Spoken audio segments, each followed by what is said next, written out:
Расте бројот на лицата со мултиплекс склероза, констатирано е денес на Светскиот ден за борба против неа. Од Фондот за здравствено осигурување денес најавија дека терапијата сега ќе биде подостапна, бидејќи таа ќе се дистрибуира во повеќе центри во државата, а меѓу нив и во Клиничка болница Штип. Постигнавме договор за децентрализација на терапијата. И на интерфероните и на биолошката терапија за почеток со Окрус.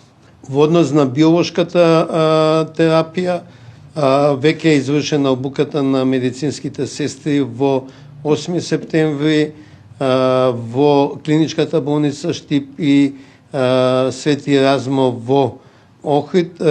Пристапот кон оваа болест сега е изменет, потенцираат експертите, особено денес кога имаме и терапии за жените кои сакаат да се остварат како мајки. Претходните практично тераписки протоколи беа порестриктивни, меѓутоа сега имаме нови препораки за третман на пациентите со мултипла склероза и бременост. Што значи тоа?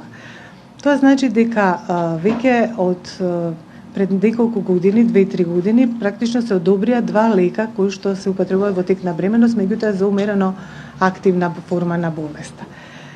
Кога зборуваме за високо ефикасна терапија кај високо активна болест, препораките се дека имаме промени во однос на периодот на ефективна контрацепција, неколку месеци пред концепцијата, и селективни лекови од високо ефикасните лекови се одобрени до концепцијата и за време на бременоста, во колку придобивката на мајката го надминува потенцијалниот ризик.